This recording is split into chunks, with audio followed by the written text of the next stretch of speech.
This is Ethan Nicholas, and I'm going to be playing through the second iteration of my Space Escape level in the OpenSonic engine. Towards the start, I got a lot of good feedback that the first few tiers of this level, they liked the pacing, the players, and it felt reminiscent of some of the older Sonic games. First tier of the level I spent the most time on, so naturally it was the most polished, and there wasn't much I felt I needed to change there. So it is as it was in the last version. Still here, everything the same once more. Coming up soon, I did push the shark enemies back a little bit, their starting position, and when they detect Sonic enters the area. So there's a little bit more of a chance to react to that, but you do have the red bubble in case you do run into one of those enemies.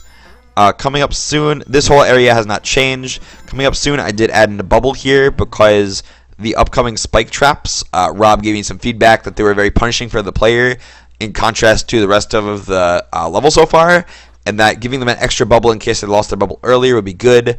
These spikes were added in, and this wall was added in because some players would go off the map here or into the lower part of the level, and I didn't want that. And also, like I said, it is a warning for the upcoming spikes. Here, there used to be a checkpoint where this yellow bounce spring is. I moved it because players springing up from that red spring below were commonly springing over it and continuing on with the rest of the level without actually getting the checkpoint.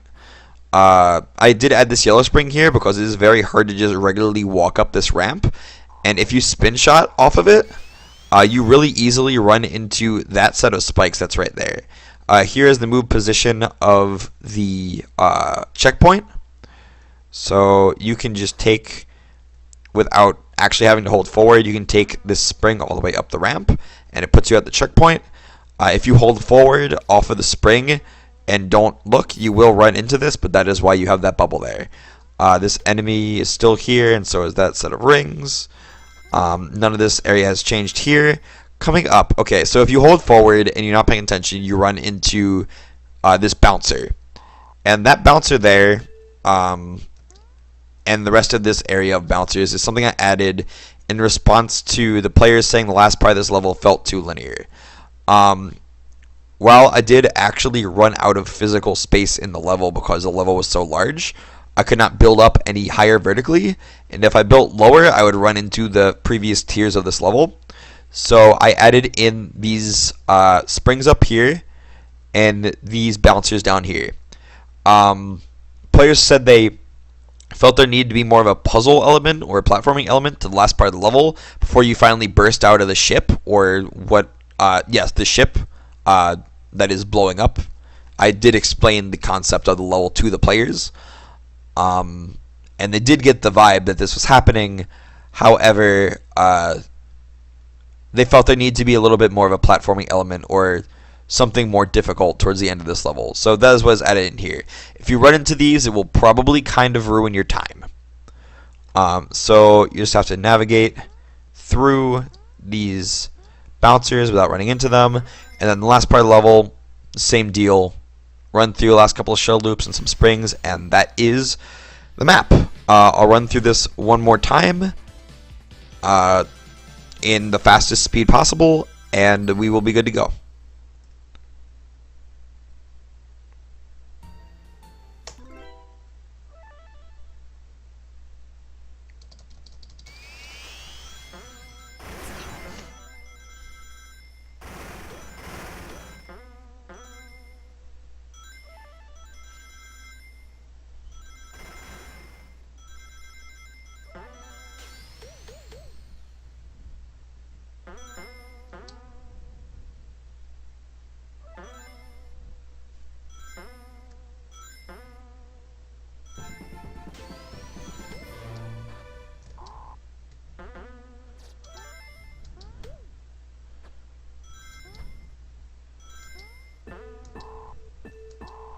Oh boy, see, this is what I'm talking about. If you're not careful, you'll run into these pads there.